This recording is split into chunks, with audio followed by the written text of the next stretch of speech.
you the whole picture.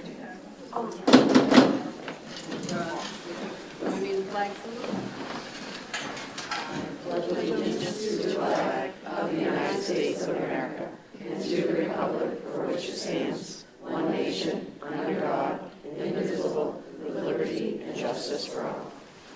Thank you very much. Glad to see everybody. We've got a pretty full house tonight, so that's good. And we are going to, are there any adjustments to the agenda? Yeah, there are quite a few, almost as much as the agenda. Center 7, new business. B, staff resignations at Jesse Dow at Tech 2, special ed at Dixmont. Phil Shute at Tech 1, special ed at Comas Regional High School. Tony Barboza, grade 7, science, Comas Regional Middle School. Under C, staff nominations at Jordan DeMillo, social studies in Comas Regional High School. Dustin Foss, district remote teacher in Comas Regional High and Middle School. Matthew Keating, physical education at EDS. Sarah Maximic, kindergarten at Sebastopol Valley Elementary School. Under F, staff appointments at Jeannie Foss at Tech 1, EDS. G, staff transferred at Tammy Leonard from Title I interventionist at the middle school to grade ELA at the middle school. And Chip Littlefield from Ed Tech 1, Comas Regional to EDS and the new program over there. Those are the adjustments.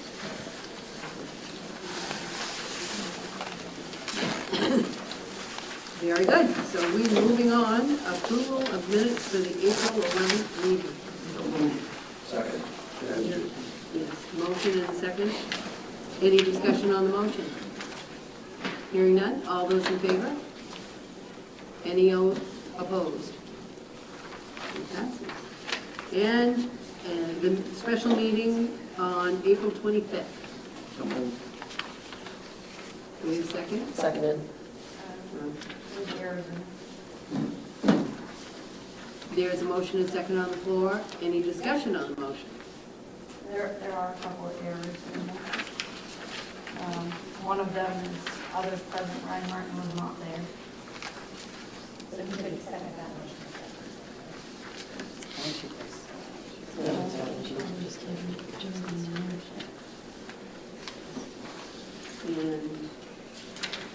And then second did get fixed.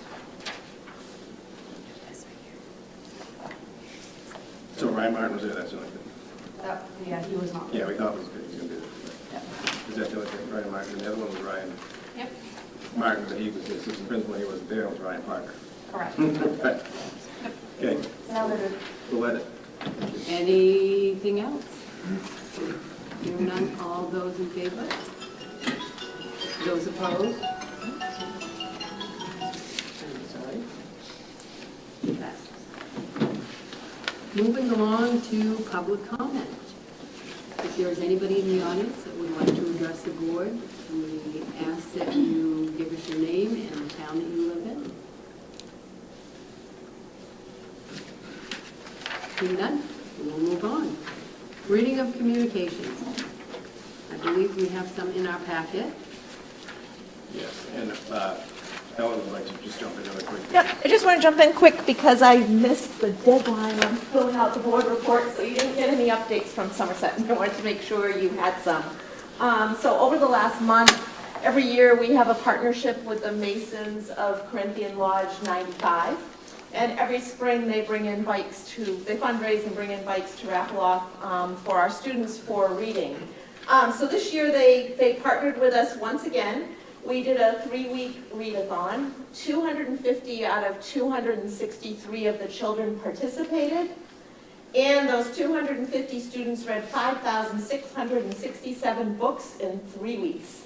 So we're really grateful for this partnership that motivates our kids to read. The kids over at Somerset, just everyone would love to win a bike, and they're highly motivated to read for that. So we're really grateful for that. Second up is we're engaged right now in field trips. Again, grateful for our partnership with PTF. They've been really pressing and encouraging us to get back to doing field trips and group activities, and we've had some really high quality educational experiences for the kids. We've had 2 presentations from Chewonki come into the school. The fourth graders have been partnering with the Challenger Center in Bangor all year. They did a virtual mission in the fall, and then they studied space for a pretty large unit during the school year. And then they culminated with a trip to the Challenger Center, which they just are still talking about it. They had a session for part of the time on another mission, and then their teachers built straw rockets with them in another location during the second half of their time there. Then they brought those back and did all kinds of math work with them, launched them out in the field a week later, and then they culminated the whole thing doing an art project. So we have this beautiful display of their representation of all their rockets on the wall out at Somerset. So that was exciting too. And the final thing is we just finished student-led conferences. This year we changed up our parent engagement and had some family events during the day. I think I've mentioned them before in board reports, where from 1 to 2 o'clock on Friday, parents come in, and it's happened 3 times so far this year.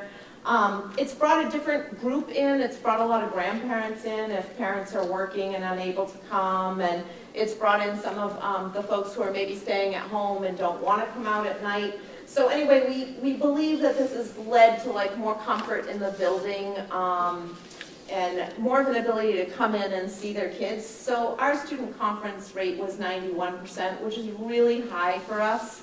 The highest participation we've ever had is 78%. So we're thinking that just kind of getting them in during the day a little more often is kind of helping build that trust and comfort to make people feel more comfortable coming in. So that's it. Thank you. Next time I'll fill it out, promise. That was fine. Ellen, it is in here too, so. Oh, I think she said she'd put it in the printed copy, but I missed like your first copy, Oh, so, first yeah. up, I got you. Yeah. All right, superintendent board communications. Moving on to reports. Superintendent's report. Yeah, I've got a few things. I just want you to remember tonight you need to sign 16 copies of a couple things. Trust me, it's down from 126 at one point that we signed. So I'm going to tell you one time now, and I'll tell you much more time. Sign above your name, not sign below your name. Sign in the same place every time. Don't sign on somebody else's line. Okay? I have some extra pens if you forgot a pen. And then we want to get that on as a motion to be able to discuss after Joe's presenting the budget. We got, this is one of those nights where you sometimes have to extend the meeting. So here's my report. So I got a chance to see the Midnight Summer Disco Party. That was really cool. I saw one of the one of the prep performances, and that was really cute. If you get a chance to see it, I'm sure it's online somewhere. I also have some students that have been recognized. I had the event that last meeting, but I didn't have this. I wanted the students' names. So we had a team of 6th graders: Maeve Rush, Carter Nichols, Maddox Hawthorne, and Gavin Humphrey. Did an honorable mention in Explorer Vision. It's put on by one of the photocopier companies, but they put in a problem that will be solved down in the future, and a science-related challenge, and theirs was something to do with taking the particles out of water and then what was left and taking care of that. So they got an honorable mention for that. And we've also had an 8th grader, Andrew Franklin, place second place in the National History Day. He won the Junior Individual Website Division in second place, and a MMSA Reach Award for Middle School State Science Fair. I don't believe you got a chance to participate in the science fair, or it's on the same day that you graduate, that they have promotion for the 8th grade. Zen Taylor placed 9th place at the Math Counts chapter competition. He qualified for the state competition, but it was rescheduled due to the snow and he couldn't attend. So we got some middle school rock stars heading into, just the same things that we do at high school science fair, and a lot of kids involved in some really neat things. We're also going to be moving around some meetings at the end of this meeting, just to do with the budget referendum coming up, the day we want to go vote. Some of those are falling on board meeting nights and those types of things, so we just need to make sure that we are all on the same page when we walk out here at the end of the night. And also I want to say that we're trying to get in a policy meeting, and Mary needs a world language change to present graduation policy, and there's a lot of different kind of reasons why in terms of some of the staff changes we have in middle school, and some of the things that are going on for those high school kids. And we're probably going to be one of those times which we very rarely do need to have a motion and a 2/3 of the board say we're going to do a first reading and a second reading at that time, because Mary needs to get that in place for next year's students. So be on the lookout for that. That'll be one of those things that come out for you. Just be open for that and mark it out, discuss when that will happen. One last thing. I had Eric Robinson text me one Friday afternoon saying, all right, we're going to have some kids on the Nokomis Pond. And I guess he takes a bunch of 8th graders out there, or middle school kids. And I can't disclose the number of bass they've caught, but they've been very, very good at catching bass on Nokomis Pond, and it was neat because he showed me some pictures. But it's really neat. You know, I think sometimes it's hidden in terms of the opportunities our kids have in this district to get out. I know we have a fly fishing class, which is one of the things going on at the high school, and they sneak out to the brooks around here. And just the way our kids can explore this community and the great outdoors and the resources that we have right around here is really neat. So we can see the kids out there on the pond. They're out having a fun time on Friday afternoon, enjoying what's going on. When we get to the Tri-County location, I'll have a little bit more update on the welding. Jason, I really don't know that. Anybody have any questions for Mike and his report? Moving on, board chair, everything's going well, let's keep going. Reports to special committees, we have budget and finance. We met last night just to go through one more time an itemized version of the budget that Joe will be presenting tonight. I want to thank those members who are not on the committee who took the time to come out. Great questions are asked. Outside of that, I believe we're canceling our next monthly meeting in lieu of the bigger budget being the focus right now. Any questions from Richard? Moving along, building.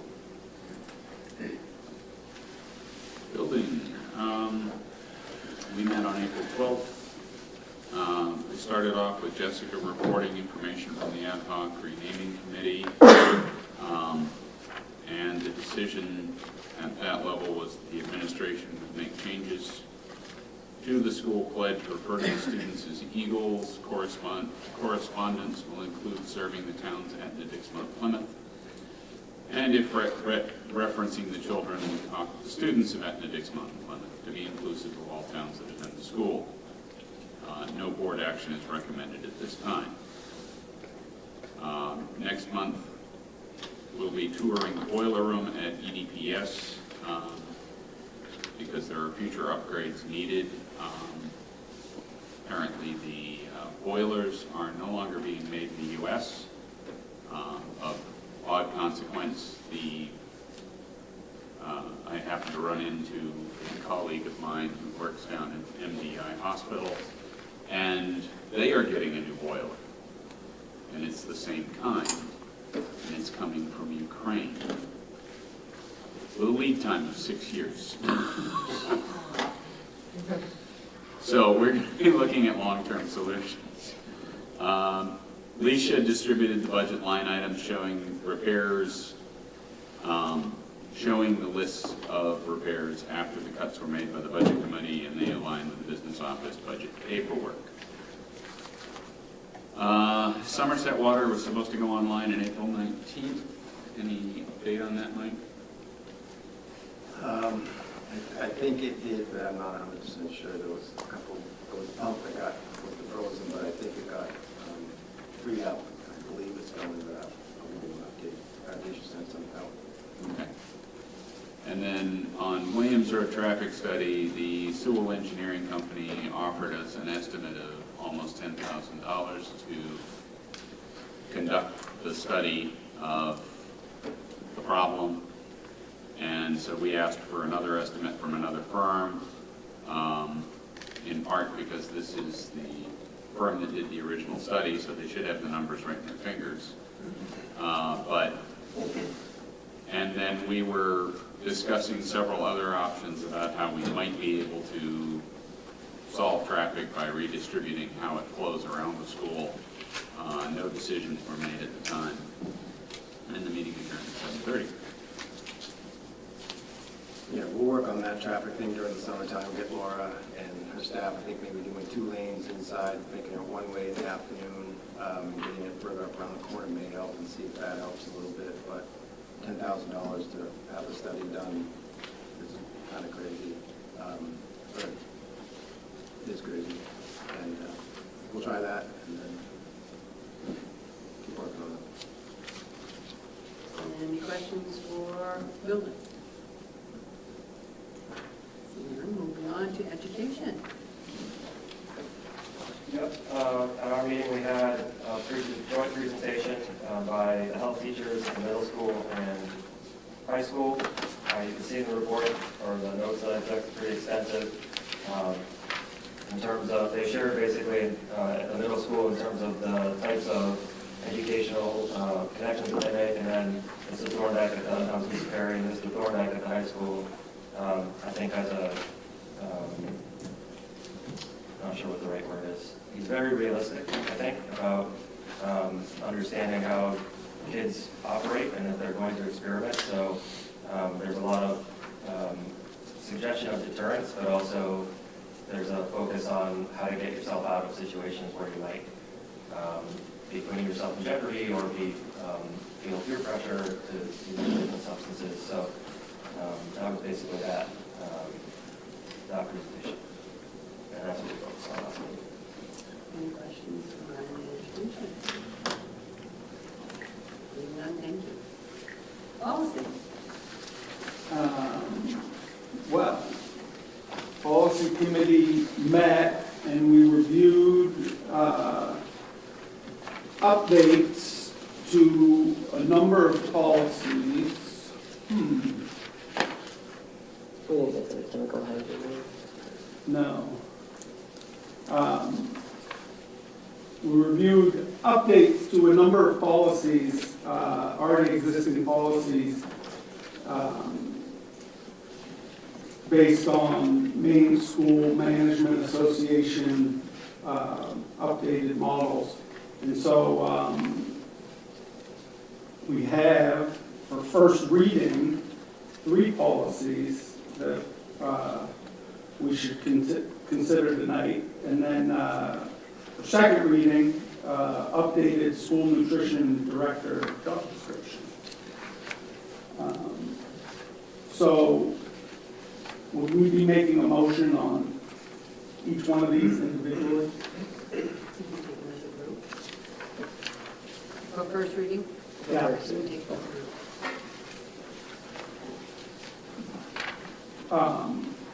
Maybe we should separate out the bullying and the public participation. Well, I would make a motion that we accept for first reading an updated public participation at board meetings and committee meetings policy. Seconded. There's a motion and second on the floor to accept public participation for first reading. Any discussion on the motion? On the first page, the new language, the second new paragraph, the board has established a procedure below for regular business meetings. There is no procedure. We've crossed out the procedure. So is there something going to be substituted in for that? I think all those, The substitute all the paragraphs? subsequent paragraphs after that become the procedure.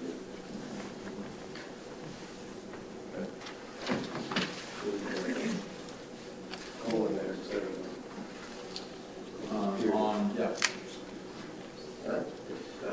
On the code VEDH, section 1, it said the board will include a public comment period not to exceed 15 minutes on the agenda of its regular business meetings.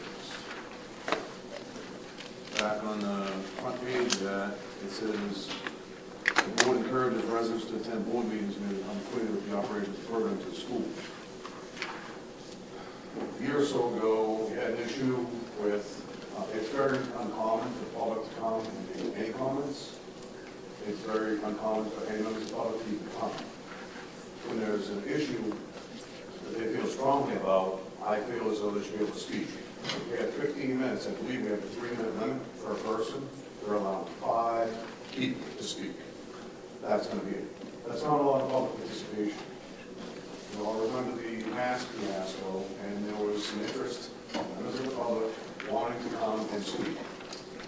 I do not think that this is a good idea to pass this policy with this in here, eliminate to only 5 people who are allowed to talk. Right. I would agree with that. I think it's just in conflict. I think there's somewhere else in here that says, oh, it's been taken out. Yeah, no, I would agree with that. Our presentation requires more than such a. Not that. My understanding is that, sorry, I'm looking for it, but I thought it said somewhere that there will be a short time, and it's left at that. So I don't think it should say that in one place and 15 minutes in another. And I agree with David. I don't think we should put 15 minutes on it. So I would ask the policy committee to look at striking that. Can I comment on that, because this was a lot, I mean, you could have, I know what you're saying, David. You could have somebody come off the street, one of these people who just wants to come in and use up your time. And how do you, and you're going to just let them talk all day long? That's what they would do. There's a 3-minute limitation per person to speak. It's up to the chair. That was my understanding. The chair can determine how long. We mentioned before, we had a lot of people come, 3-minute limit. That's what you're allowed to testify at committee meetings down in Augusta and all that sort of thing, unless they change the rules probably through hearing, but that's another discussion.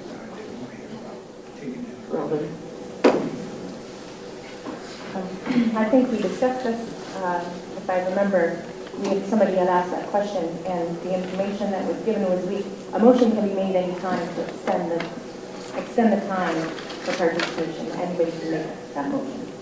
We don't have anything in a policy that says somebody can only speak for 3 minutes at any given time. We also talked about that. Somebody asked if we could or should add a time limit to individual speakers, and we decided not to do that. But a motion can be made to extend any discussion time. Right. I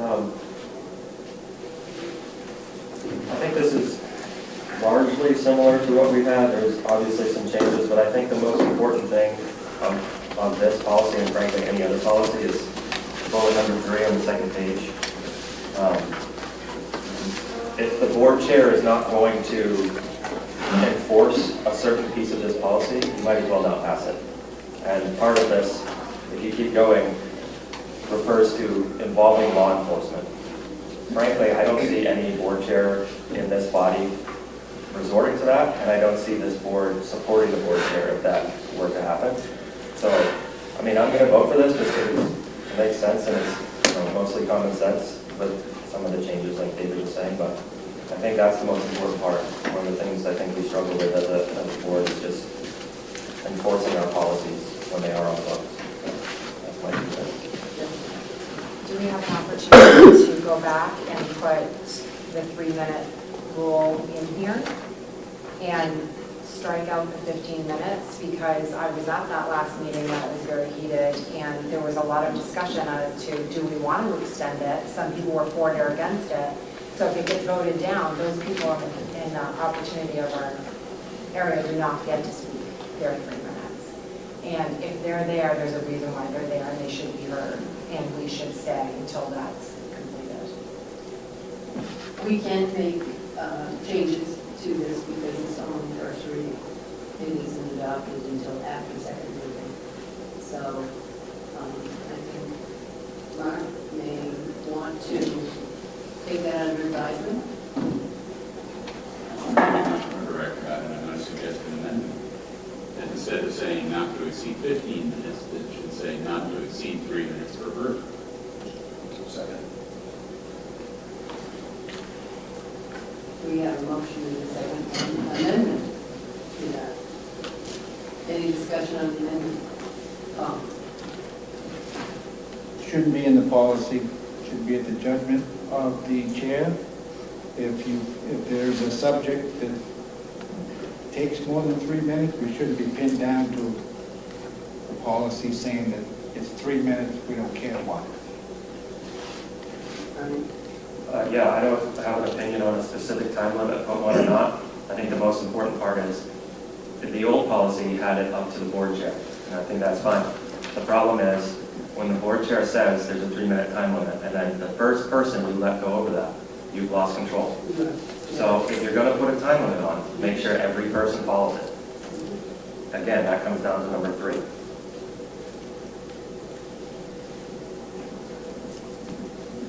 It's on the amendment on the floor though, right? Discussion is. So partially to the amendment, partially to the changes to the policy as a whole.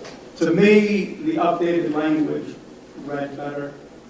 I did notice when I was reviewing it, right before coming to this meeting, I had the same thought about the 15-minute time limit. To the meeting about the masks, I remember coming away from that feeling like it was a little much. And I think the idea behind this policy is to sort of set expectations that everybody understands coming to the meeting and wanting to make public comment. And within the policy, it indicates there are other ways of communicating. You know, you can write, you can reach out to the superintendent. The board meetings themselves, you know, we only have so much time with which to conduct the business. And if they're allowed to become overwhelmed with public comment, it can disrupt having, you know, conducting the business. So, for example, like a meeting that we had about the masks, I think afterwards, I was feeling like there really ought to have been an alternative forum to hear from the public about that. That wasn't a board meeting, but a meeting that was focused on that topic, where you then would be coming, you know, and saying, all right, we're going to let everyone who wants to weigh in on this, weigh in on it. Yeah, because I believe it was over an hour of just public comment and discussion about that. Right. Referencing that meeting in particular, I think whether I agree with people or not, it doesn't matter if it's over an hour. They should be able to speak. But if you put a time limit, everyone needs to be treated equally, because otherwise the people who follow the rules are disenfranchised by the people who don't.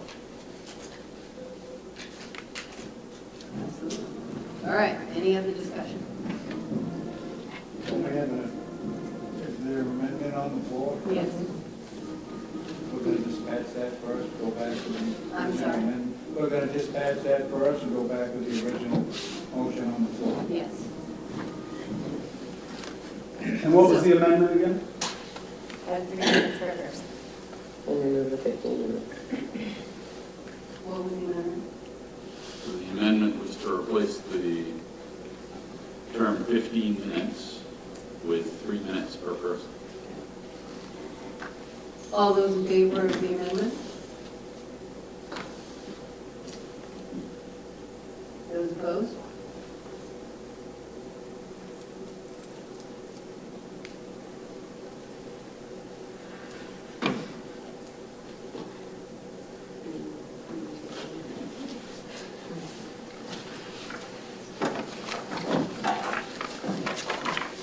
Okay, we're going to ask the superintendent.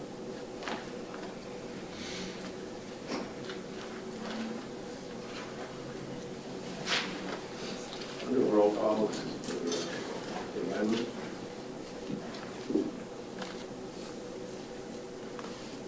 Angela? No. Dave? Yes. Karina? Yes. Paul? No. Chris? Yes. Ellen? No?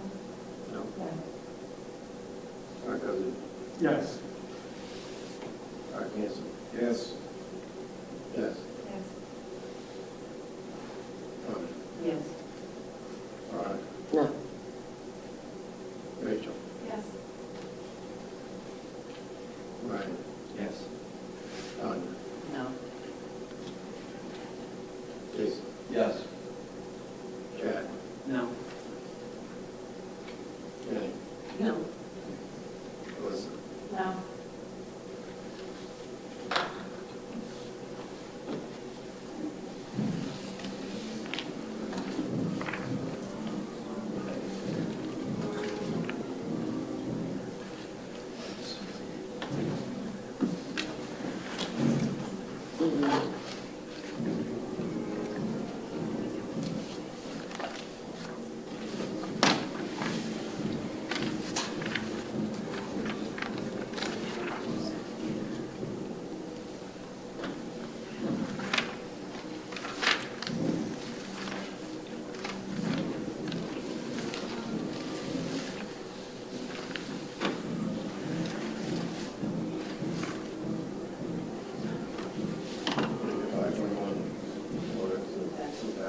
So the amendment passes. So therefore, the new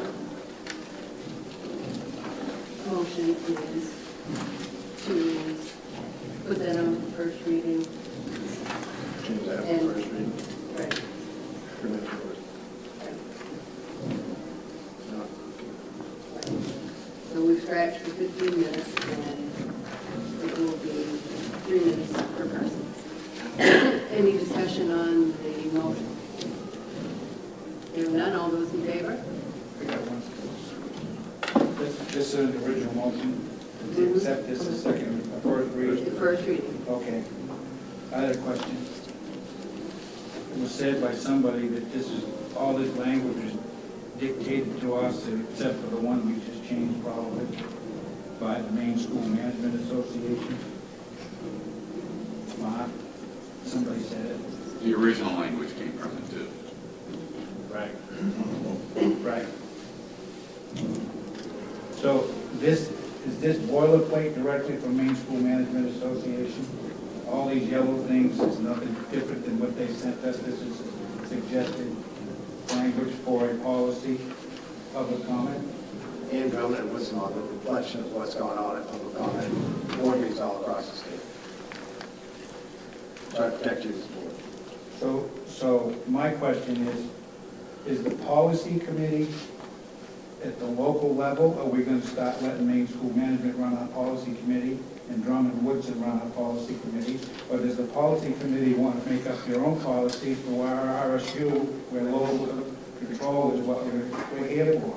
We're here to come here for local control. We do everything Drummond and Woodson and Maine School Management. First of all, we have suggested policies from them, and our lawyer tries to keep us out of any conflict. We change wording in all policies that have been passed to us. So they are our policies. They may be small changes, but we look at every policy. But how do Maine School Management, a lawyer, you can have a lawyer that means left and right, says they're driving us down the straight and narrow, so we're not going to get in trouble with this group or that group or the other group. We are relinquishing local control, little steps at a time.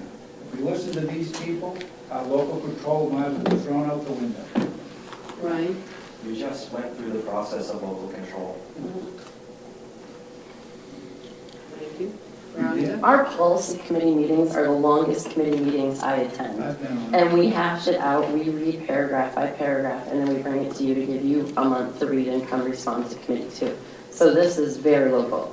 We are doing the work. We are taking suggestions and then adapting it to our needs. How often do we ever change anything that's got any germaneness to our local level? I think every time. I was gonna say, please come to a committee meeting and you can see it I've been changing on for the you. policy committee. Sure. You guys have been on this board for many years. They won't let me go on the policy committee anymore, apparently. But, and we changed one little small thing, which made some common sense, actually. I wasn't in favor of it, but we've been punching through boilerplate from Maine School Management and on all the policies. Pretty much, we don't change this little word, that little word, or a typo. Mark? Well, you know, I had a similar thought to that, Paul. And I think that I'm not totally familiar with how these policies are developed, but I think there's probably a lot of value toward reading and understanding, you know, real in-depth thinking into the policies that are crafted for the school board. And, you know, in this case, it's a policy really for the school board. And yes, you could probably sit down from scratch and spend a whole lot of time come up with something very similar.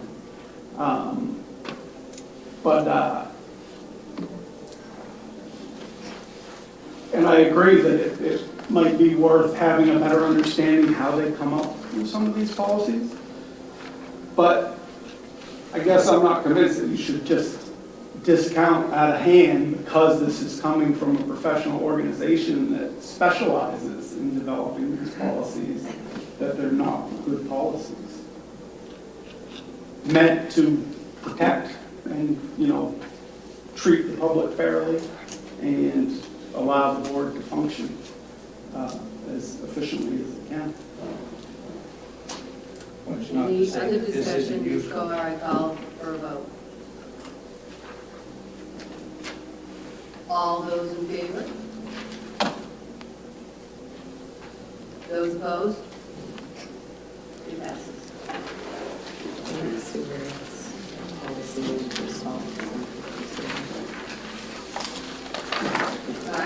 Well, I would make another motion that we accept for first reading bullying and bullying administrative procedures. Motion and second on the floor. Any discussion on the motion?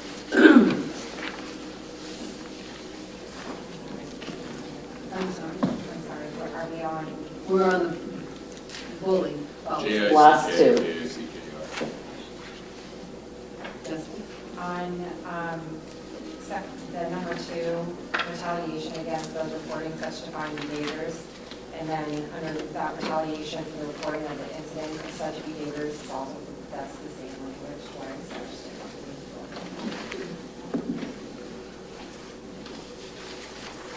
I'm sorry, Jeff, which page? First one. First page, under section 2, number 4, is the same thing if you go down to what's non-highlighted, the first non-highlighted portion is the exact same thing.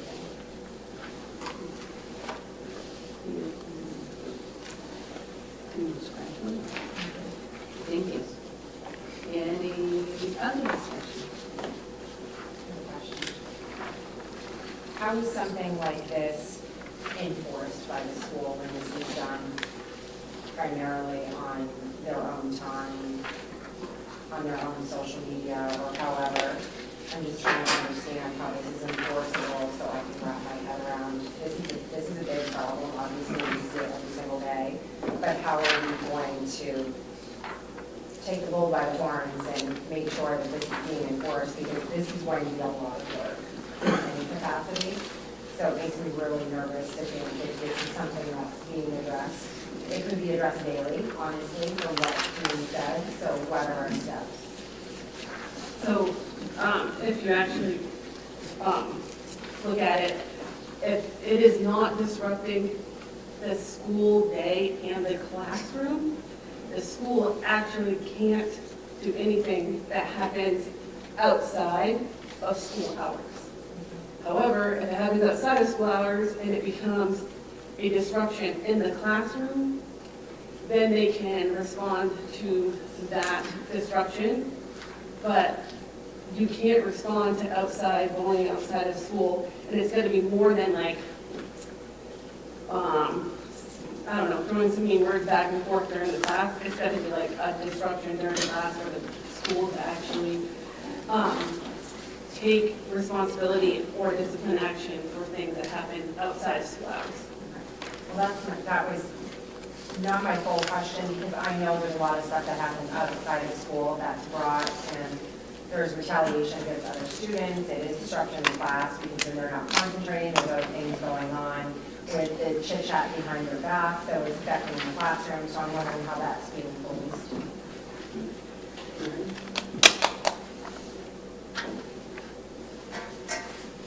I would say it's dealt with, like you said, ad nauseam, I would say. I mean, the stuff that happens now, because the students have phones, and is brought into school, is what they do. So there has to be that disruption where it's going to come in, and then it's going through this process. You know, you involved, and it takes a tremendous amount of time. Like Jenny said, it's got to come into the school from outside of school, but it happens every day. So I would say this is what Ryan and Mary's been, especially Ryan, a good portion of this day doing. And it's trying to walk this through and say, who was the victim, who was the perpetrator, did it really happen, was this mean behavior, was this ongoing behavior, was what preceded this event, and what, and then when, it actually happens in school, whether you're going to have an action and it's going to be, a fight or something that happened in school, they're going to be with those kids. So it's that fine line of seeing what's happening outside of school that's interrupting school, but I would say that's what Ryan and Mary do all the time. I see them. I was just going to say, when we went over this policy, we actually had administration from the buildings there, and they did say that a lot of their day is spent, talking to kids about what's going on. They get a lot of, I don't want to say issues brought to them, and they deal with it accordingly, and not all of it is bullying. It's a lot of, this person doesn't like me, it's a lot of social, emotional kind of maturity levels, everything kind of brought together that they're dealing with, and at goaltending, really just, helping them understand that some things they can help prevent, in different classrooms, they deal with that, but a lot of it's just trying to get them the social, emotional skills to, not everybody's going to like you, not everybody, you can't make anybody like you, and teach them how to deal with that situation in those scenarios. So, I think we're doing what we can, and we have things in place to do that.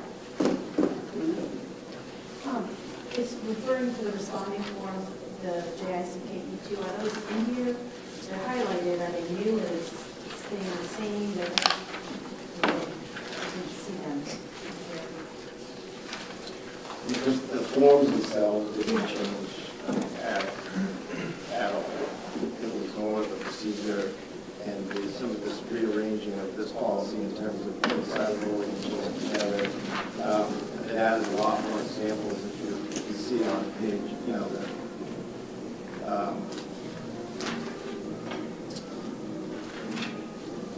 page 3 examples, to kind of give people a frame of reference where this is going to be, and not limited to those types of things, but those things aren't in the past policy. But I think your actual reporting forms where you go through and say who was the perpetrator, when did this happen at school, who was witnesses, all those stay the same.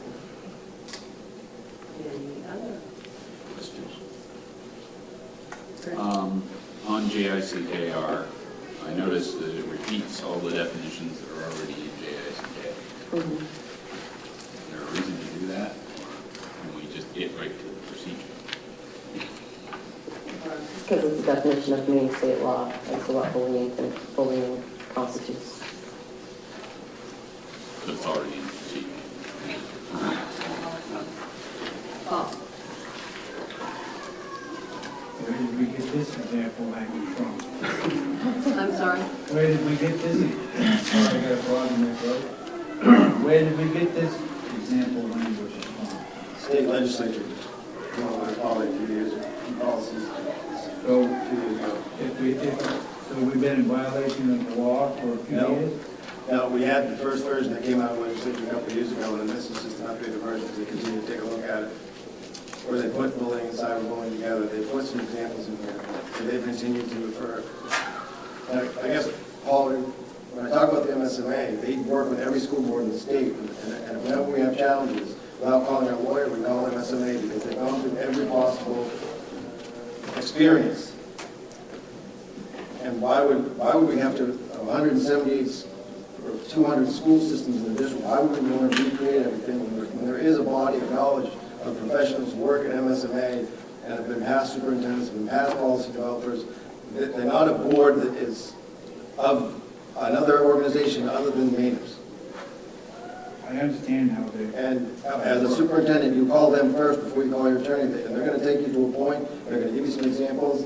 I mean, in the past, I'm sure you've seen, you know, Bucksport policy, the RSU 19 policy, and the VZ policy, and then you kind of try to take a look at all of them and see which parts and pieces you want, and we still go through that policy. But there's some of these that are deeply embedded in the law, and they're trying to keep school boards and students safe and give the administrators didn't create this one, I asked, but somebody did, because bullying was an issue, and it got to the legislature, and they had to define it, and they had to organize it, and then we have to implement it. And Jessica's got a great point.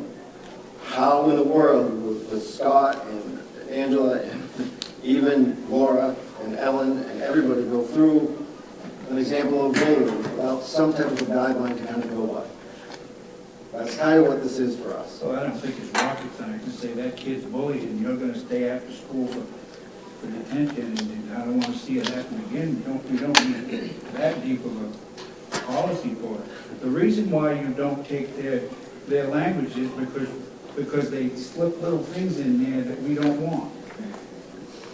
Like this word, my famous word of the equitable. It's in this policy right here.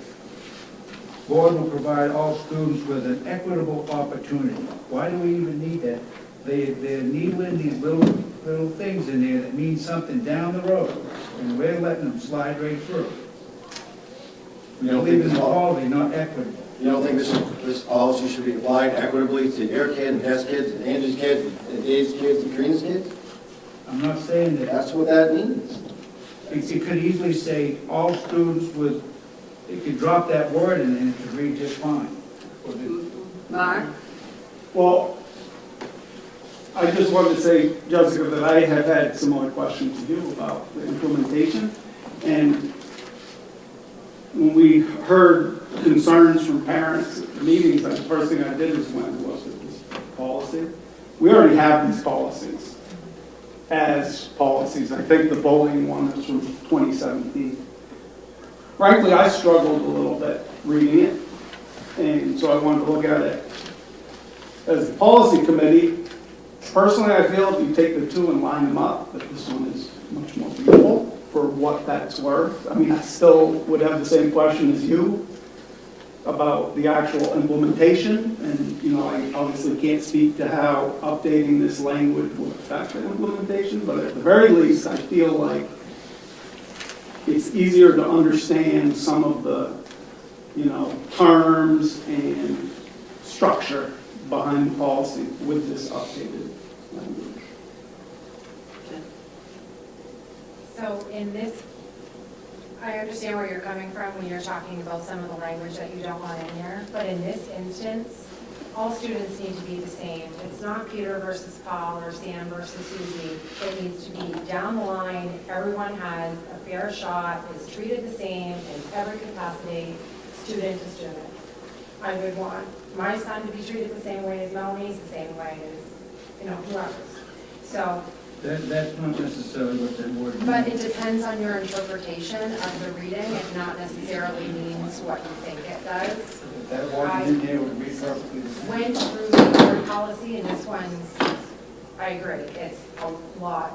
It's layman's terms. It's laid right out. And my concern with bringing that up is I've been in the schools. I understand what happens. I've seen it outside of school. I've seen it brought into school. And my concern is always for the administration because their plate is overflowing with things to do. And I'm just wondering how much of this could be put to something else. Do we have an opportunity to put this to something else? Because Ryan and Mary's time is very valuable. So how much of this is actually transpiring in the school for us to have to do a revision? That's my biggest worry. So that's why I asked the question. Mary, would you like to comment on how often you do deal with this? I mean, I think it's a part of the daily life of school. I would say that, there's, bullying's become a pretty broad brush stroke to capture, like, anything uncomfortable that happens between. So there are, like, a lot of things that are reported as bullying. They don't rise to the level of the definition of bullying. People have said most of the friction kind of boils up outside of school. And Jenny gave a good answer about kind of that barometer, but whether it's disrupting school or not, and a student is upset, like, we're going to talk to them and try to help them resolve it. And I think we look at it as stages. Initially, most often it's conflict that's come up between students who have been friendly and it's fallen apart. So there's an opportunity to do a lot of repair. The goal is, with or without a policy, is to help students, coexist in this space. That's the goal. It's not to look up on a piece of paper what the consequence is. And I think with or without a policy, we're going to try to resolve things that go on. And obviously, behaviors that don't stop, that's really where the problem lies, is that when things don't stop, and then that's where you're going to get into more serious disciplinary consequences. I think it doesn't really have to do this policy, but I'm just going to throw it out there. Sometimes when we're advocating for more counselors or programming that are supporting students, developing the skills to learn how to interact with lots of different kinds of individuals, that helps eliminate, that problem. It's a part of our life. The documentation piece, obviously we're going to do some initial investigating first to see how serious this is. And low-level things that, most issues are lower-level things that are quickly resolved. We're not going to go through kind of documenting all that paper. We have a more abbreviated documentation system.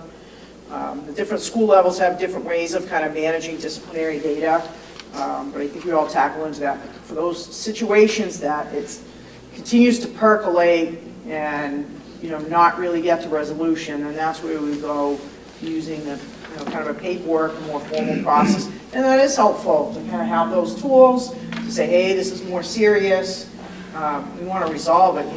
The goal, my mindset, while I appreciate the policy, isn't obviously I want to follow the policy, but that's not my motivation. My motivation is I want to resolve this conflict so kids can move forward and coexist in school and be successful. I don't know if that helps. It does, thank you. All right. Nothing.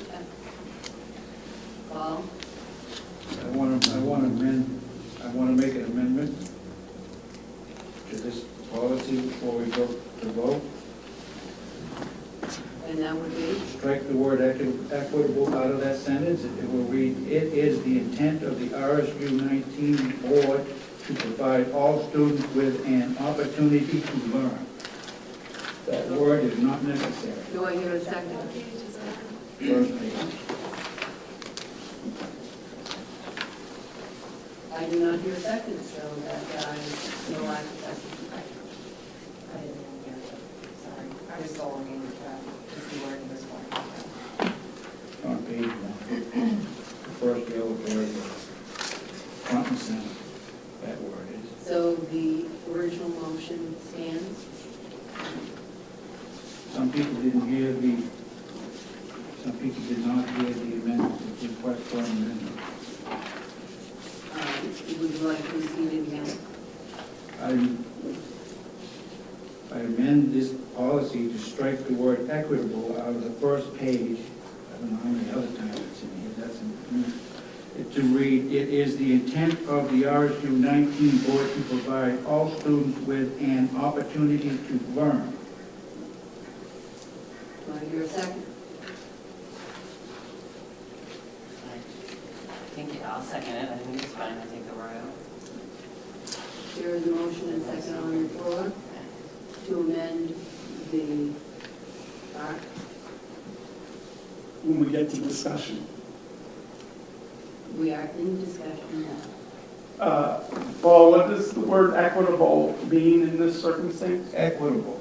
Equitable generally means you, me, and somebody else gets to go deer hunting. We all can believe in equality. No, yeah, a definition, A definition? please. I'll give you an example. Equitable to me means sometimes you give people a better situation than they would ordinarily earn because they have an equal right to participate. Equitable means, the best way I can come up with it, 3 people go deer hunting. We all have it equal, and it sounds so alike, I get them confused myself. Equal right to go deer hunting. Equitable would mean you, me, and somebody else. 2 of you stayed home and played PlayStation. I get 3 deer. Equity would state that I would have to give you each one of my deer, even though you had an equal opportunity to go deer hunting, you chose not to. Brian? That's not the definition. Equitable is a socialist communist word. Yeah. So, All right, here we go. well, all I can say is this, I tried Googling it right then, but I remember you saying something about the word equitable before, and I went and looked it up. And if I remember correctly, equitable means just. Yeah. And I'm not sure Some version why of just you is- would be offended by the idea that, Justice is fun. yeah, It's fair, it's partial. Let's, is that what you got? Marcus got the floor. Fair and impartial. That ain't how these things are, that ain't how it's utilized when it's implemented. Jessica? The definition of equitable is fair and impartial, an equitable balance of power. And this, the way this is written, would be that it needs to be fair for all students. There is no pinpointing that because one is one way, one gets special treatment. That is not what this says. And I have read it to death. That's not accurate in this situation. But Anything else? my amendment will not change the dynamics of it. It will produce the same thing without this changing, morphing definition of equitable. I am ready to bring this to a vote. All those in favor of the amendment? Those opposed? It does not pass. So we do have the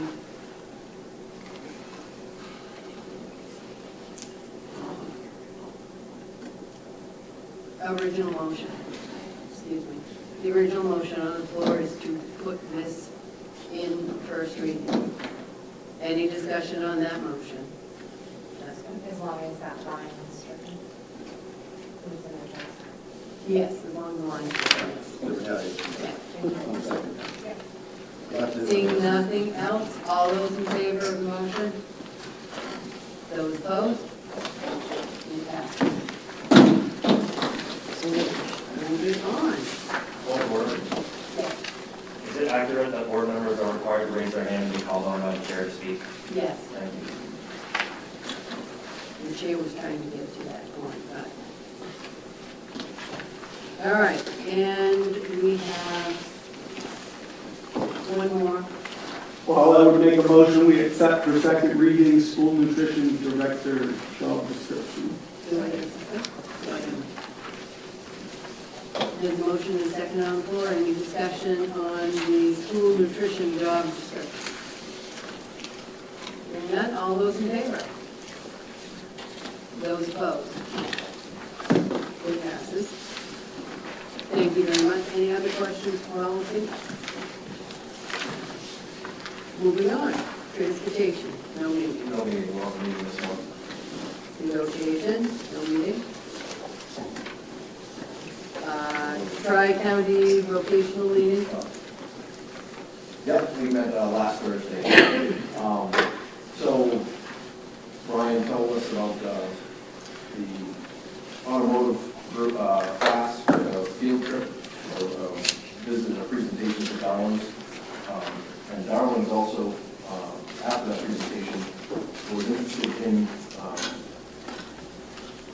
placing a partnership with Tri-County. So they're going to open up some spots to place students in their repair facilities under the work study program.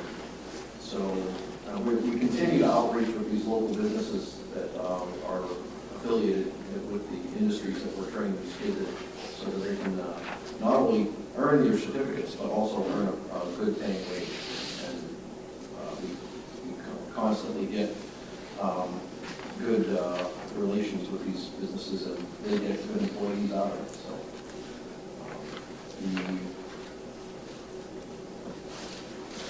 we are proud to announce that Andrew Dowdy, who is a student of Nokomis, was named the Tri-County Tech Center Education Student of the Year. And I believe he also got, Mike, correct me if I'm wrong, he was at the Skills in USA, he placed first, right? Capital Valley's whole round in Georgia. Would you also student after those day, student of the year? I know it's trying to Yes. I think, I just saw that in the email there, I think. So I'd like to congratulate him on that. And then Mike can expound on this, but Mike, Brian Levitt, and myself visited Madison's welding program to kind of get an overview of how they instituted it. Very similar to the situation that we're in. They had a space that was an old metalworking class that had been kind of dormant. They did a good job of transforming it. I think we took a lot from that, and we're possibly going to scale it up a little bit because we have more room. And I think that we are going, the paperwork is going in June for that program to be approved by the state for next year. Do you have anything to add to that, Mike?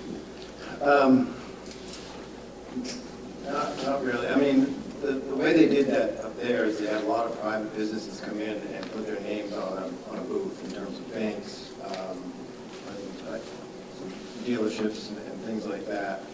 And they really had JMG drive creating that. So theirs is a little more at first shot a fundraising effort and combined with some resources from the district.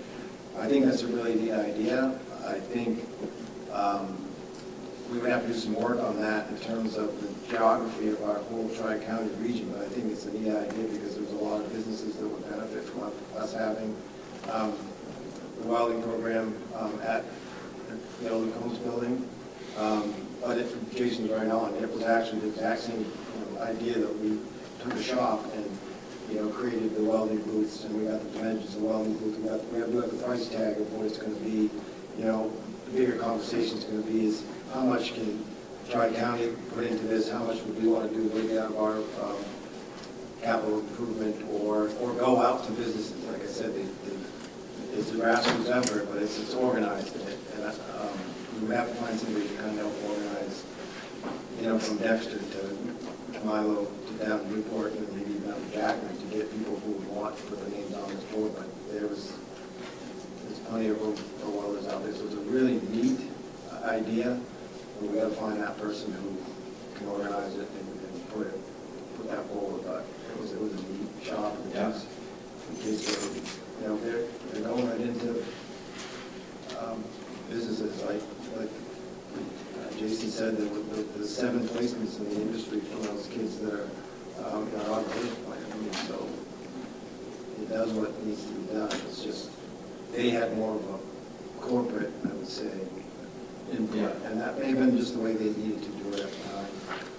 I'm not saying that there wouldn't be corporations in our communities that wouldn't want to be involved with that. And there's, the welding companies will do a lot of donations to education institutions, so it's got a lot of potential, I think, and I think it will. Any questions for Jason? I'd just like to say that I'm very pleased to see this move forward. That was my whole intent in lobbying to save that building, and I'm very appreciative of Mike to be just as passionate as myself. So I just want to see this thing happen. Very good. Moving on. Renaming ad hoc committee, I believe we've already heard a report on that. Extracurricular ad hoc, we have not met since on the old. And there is none. So new business. The 2023-24 school calendar. Yeah, as you, I can give you the background real quick on that. A lot of times we've seen it come down from Tri County because we have 45 December days that we can have catch the calendar.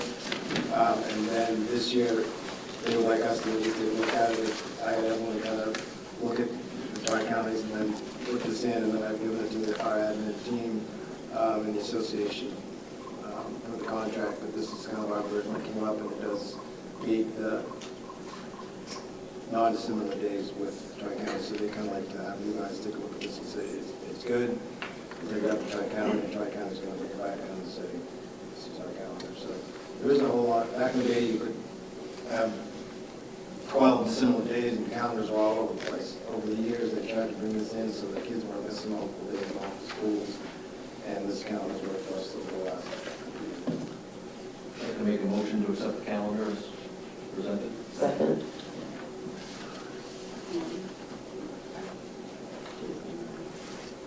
There is a motion and a second on the floor to accept the calendar as presented. Any discussion? December 22nd, what is the reason behind having that Friday off before that? Usually the holidays will be on a Monday, but on Monday, or Sunday, it's Monday off. So instead of that whole week off.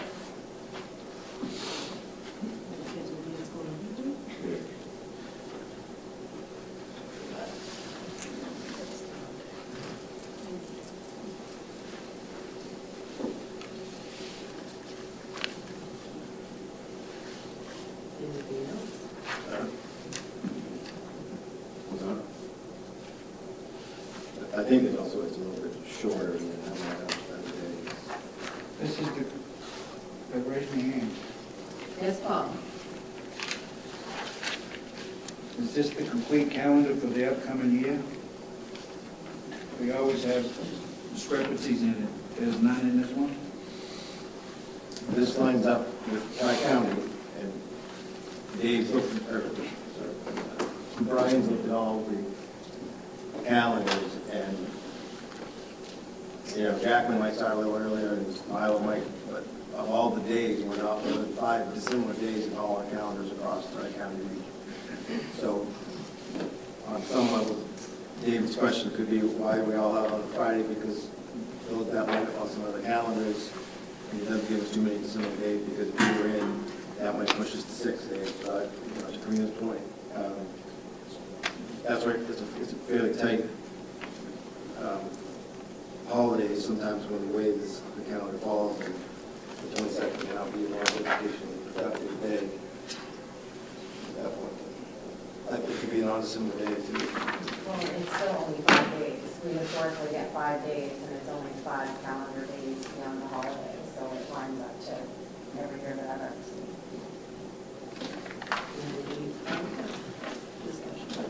So is it showing that the last student day would be an early release on the 14th?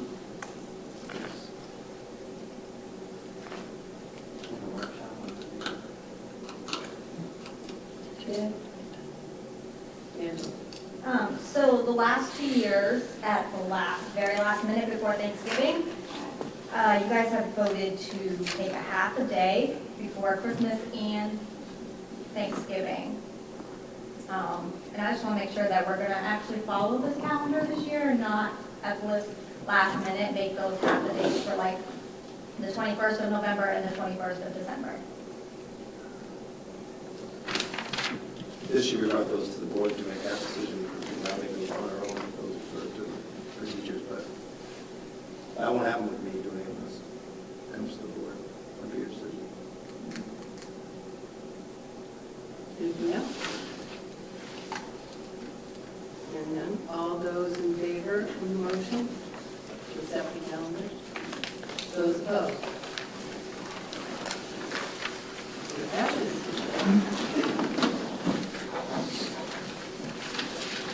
Moving on to staff resignation. Would you like to read it one more time? Resignation, yeah.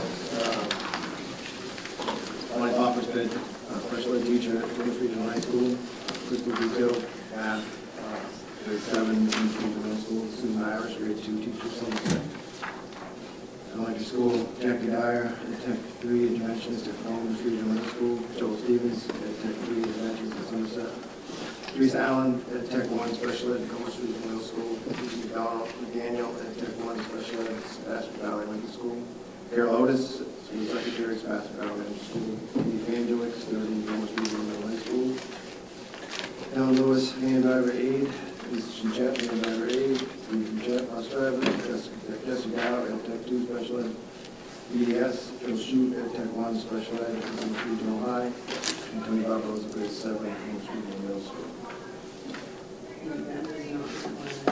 No, resignations are separate. Moving on to staff nomination. Yes, Ellen Smith, grade 2 at Sebastian Valley Elementary School. Jordan DeMillo, she's coming down from Tennessee, 54. Jordan DeMillo, social studies, Plymouth Regional High School, West Canada. Dustin Frost, district remote teaching, not remote teaching. Matthew Keating, presentations coming out of University of Maine. Kind of a different educational background, but really, Ben's got a new fiber and maple syrup over from Liberty.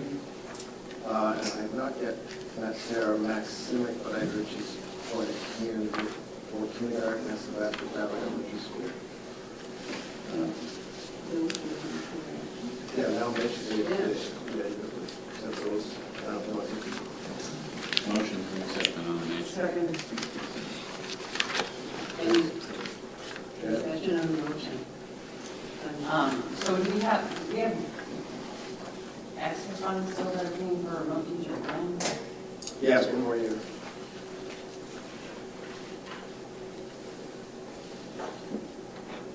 Anything else?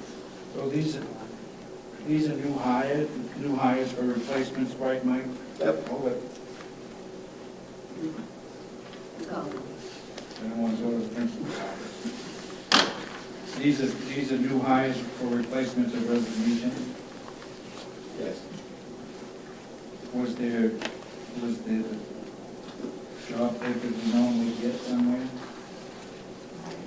Hire sheets. Yes. It was. Email this It afternoon. was one. You went out the email this afternoon? Yep. Don't have email underneath the house? Didn't see him? What would you like to know? You know what I want to know. One's coming in at level 2, 42,000. One's coming in with 8 years of experience at 45 and 4.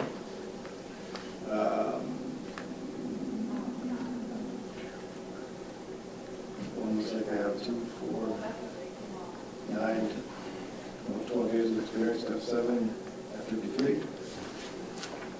And one would be brand new at only $40,000.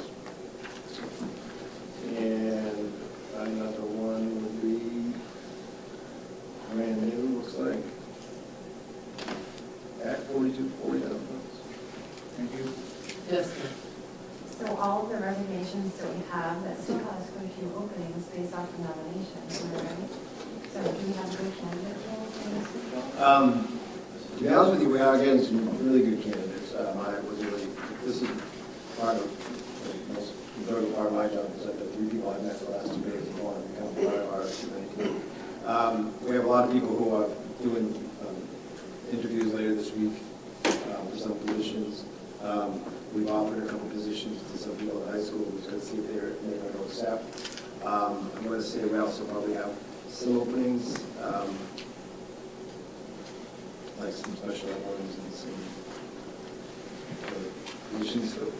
But I know we got a couple of music people, I think, at elementary school. We've got a couple of positions candidates for the music, which is exciting. So I'm a little more optimistic that we're going to be okay. At least something. So, anyways. Yeah. So is it motion and second on the floor to accept the nominations? All those in favor? Those opposed? Moving on to probationary and continuing contract teaching nominations. Make a motion that we accept the provisional and continuing contract nominations as presented in a block. And the motion and a second on the floor to take this group as a block. Any discussion on the motion? All those in favor? Those opposed? It passes. Moving on to administrative contract. Well, the administrators have just finished the second year of 2-year contracts. We'd like to issue those again to those administrators for 2 years. So moved. Motion and a second on the floor to approve the administrative contracts as presented. Any discussion? Of the evaluations, the administrators have Yeah, we discussed that at one of our education committees. It was built off the main schools for excellence, and then the PE and PG, that's the L, professional growth model, where they come up with roles and professional areas that they want to work on. And I do these walkthroughs and shoot that back to them, and that's in the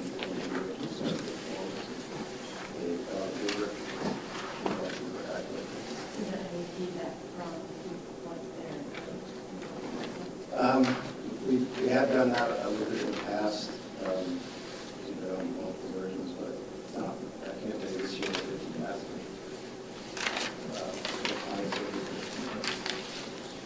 Paul? As administrative position as presented The administrators that we have now. by principals. Principals. Right. I'm seeing it says, oh yeah, that's the attached sheet for the other stuff.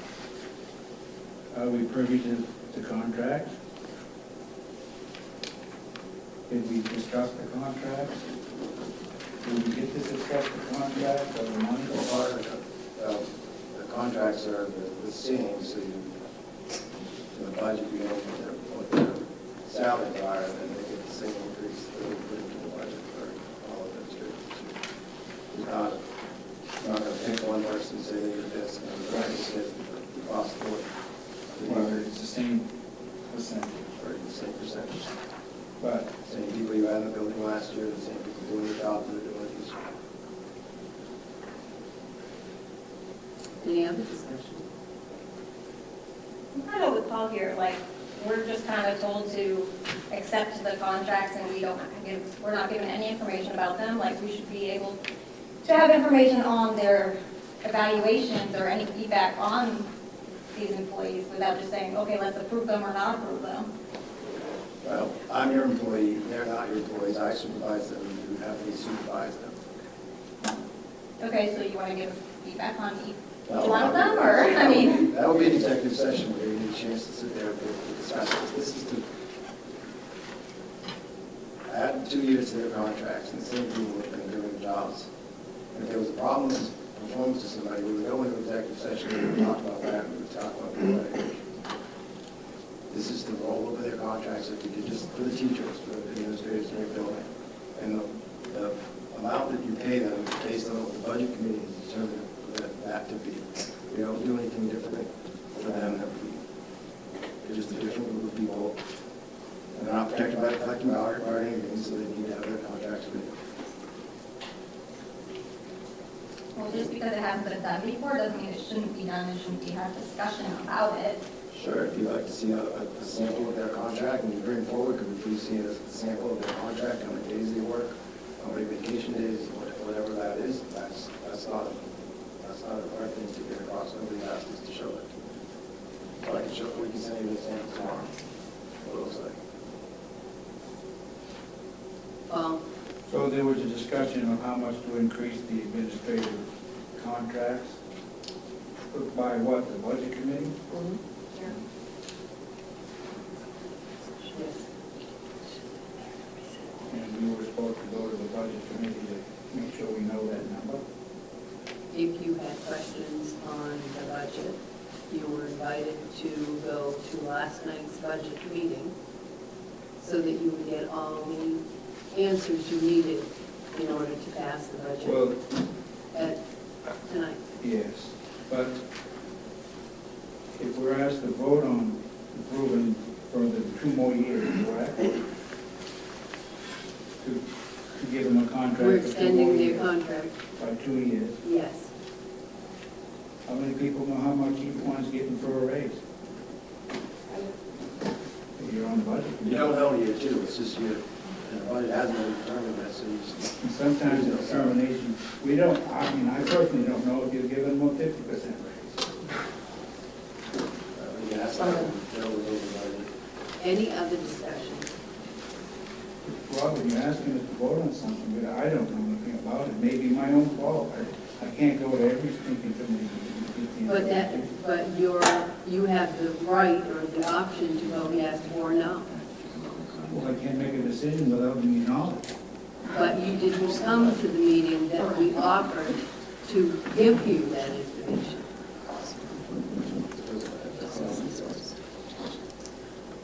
Okay, moving on. All those in favor of the motion? Those opposed? It passes. Staff appointments.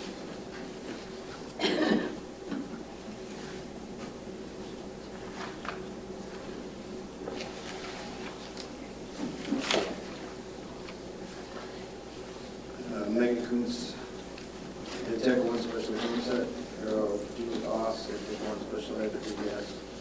Transfers, Shannon Neal at Tech 2, Delaney Mellisley, leave absent position, Somerset, Kate Myers Stewart, transfer from Math 35, Math 37. Dispersed to transfer from ELA Math 35 to Math 35. Tony Leonard transferred from Title I Interventions to ELA 35, Chip Peter transferred special ed. Combs Regional Very good, and those do not need action. Moving on. 2023, 2024 budget. Just to clarify, would you like the motion read before Joe goes into his presentation, so during the presentation we can discuss? Yeah. Okay. I move the vote entitled vote to call and approve the warrants for the budget meeting and the budget validation referendum and to authorize notice of amounts adopted be approved in the form presented to this meeting and that a copy of said vote to be included within the minutes of this meeting. Vote to call and approve the warrants for the budget meeting and budget validation referendum and to authorize the notice of amounts adopted. That the warrant for the Regional School Unit 19 budget meeting presented to the meeting and approved that a Regional School Unit budget meeting be called for May 23rd, 2023, the purpose of voting on the annual budget for Regional School Unit for 2023-2024 fiscal year.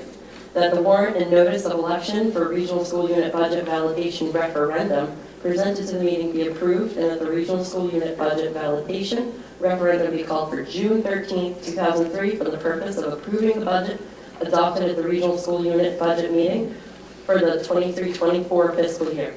That the form of notice of amounts adopted at the budget meeting presented to this meeting be approved and that the superintendent of schools of the Regional School Unit be authorized and directed to complete said notice in accordance with the Regional School Unit budget meeting on May 23, 23. And to cause copies of said notice as completed to be delivered to the municipal clerks of each municipality of the Regional School Unit for posting at the polling places for June 13, 2023. Regional School Unit budget validation referendum and that that budget meeting warrant, the warrant and notice of election, and the notice of amounts adopted at the budget meeting shall each be signed by a majority of the school board, and that that such signatures may be made electronically by execution of counterparts or in person at the convenience of the members of the school board. A true copy is adopted by a majority of the school board attest. Second. Thank you. We have a motion and second. Joe. So everyone should have kind of a packet with the quick budget overviews. This is kind of a summary of what we kind of went through last night.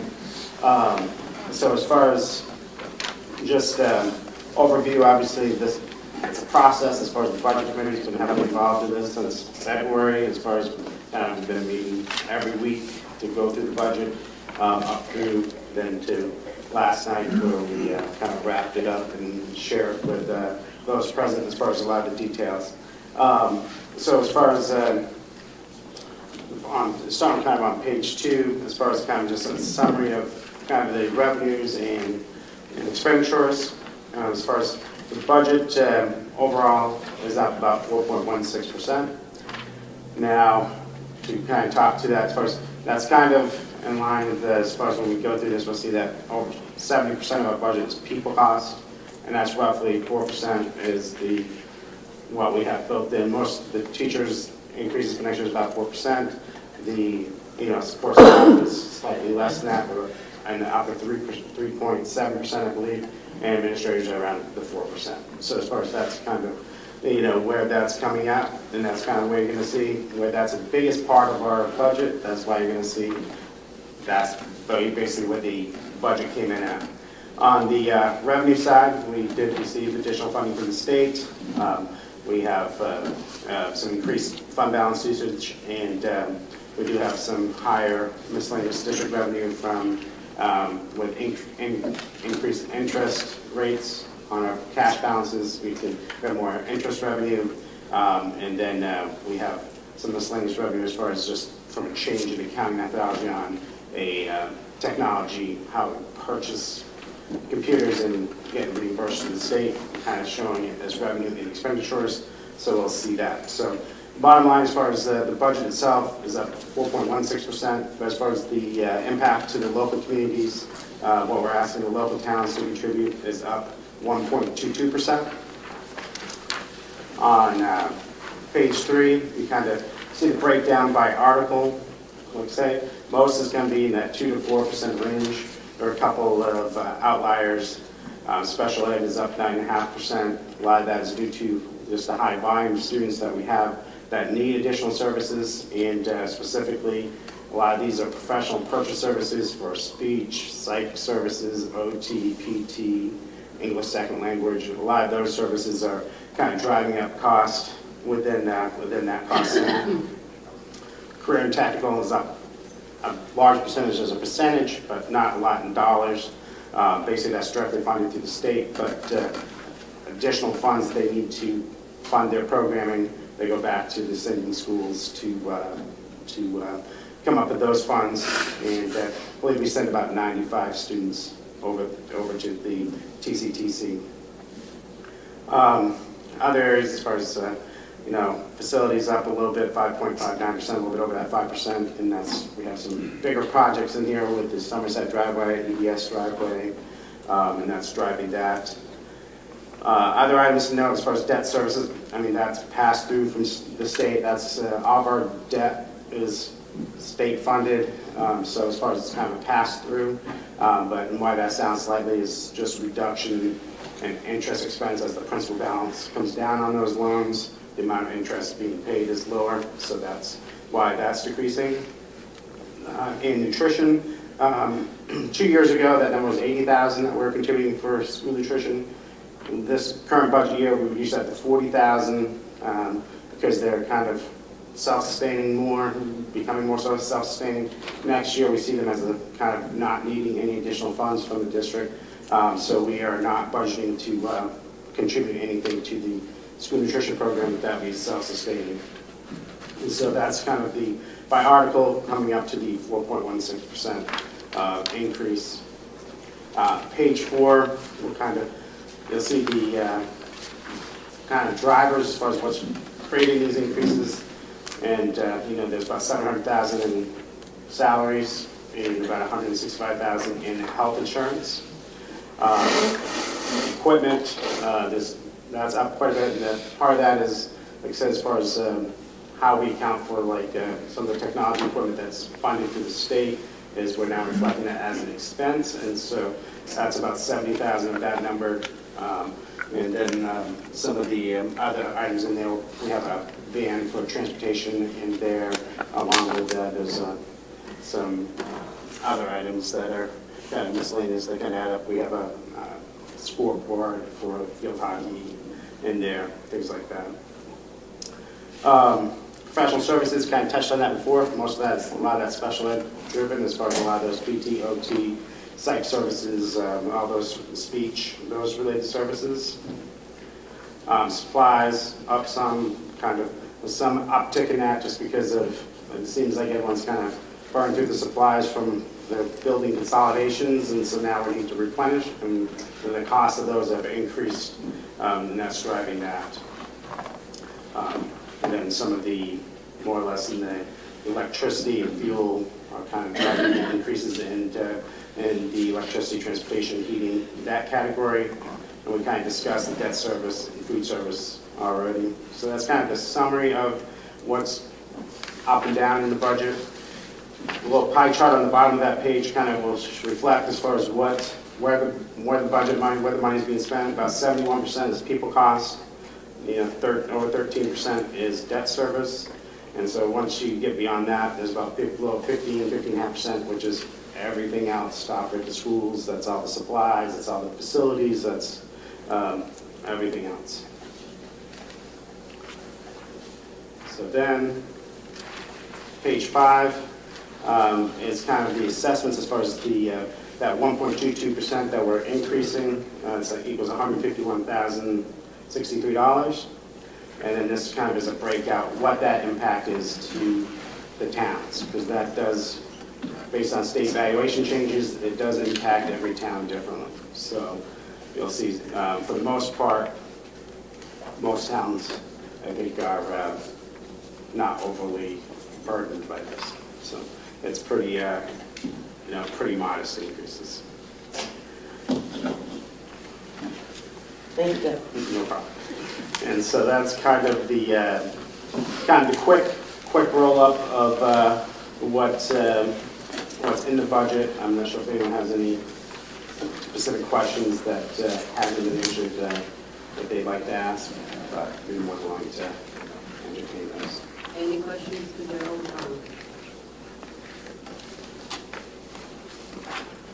Wow. Do we have I'm putting you on the spot now, Joe, sorry. Do we have I would like to see a progression of a number of years of increase. I think I remember 19 million for a budget some time ago. Yeah, I mean, I don't know. Are we on just a steady track line, or are we doing any of this? Well, as far as I think, I can't speak for, as far as extended period of time, but I think in the recent past, as far as I think it's been, fairly modest in our increases. What you'll notice as far as one of the biggest changes as far as that may be driving that is the debt, obviously like debt service on, like this building, this facility as far as, because, even like this year, so $4.5 million is that. So as far as, that is when we got those, when we brought on those debts, that was a big jump in the budget, but it is, the state pass through as far as the state is funding that. So the budget may have jumped up, but the local impact didn't necessarily jump up the same percentage.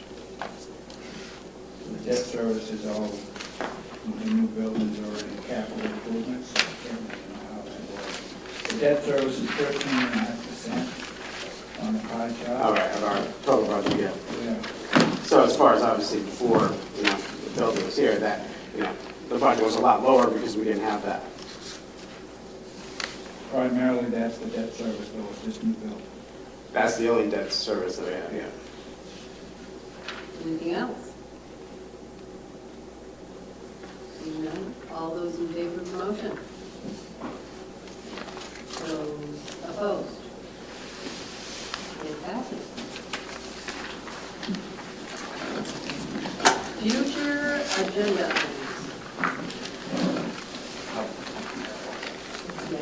I'm not sure this is an agenda item, but just one thing in terms of increasing efficiency, I think it would be great to kind of have Mike read what we can all read. I think everybody here is literate. Right. So I would encourage you as a board chair to discuss changes to the thing that We'll take that in. as long as it's public access.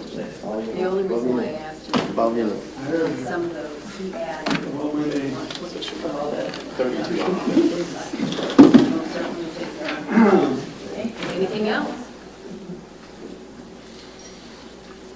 Don't leave until you sign your pretty little name on the bottom of these forms.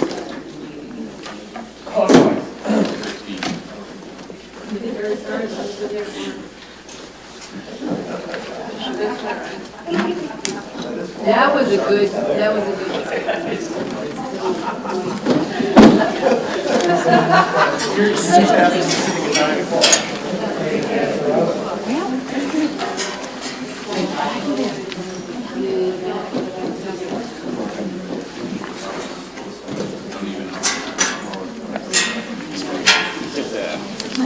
Did they do that aviation chart? Yeah. That looks like it's pretty cool. Yeah.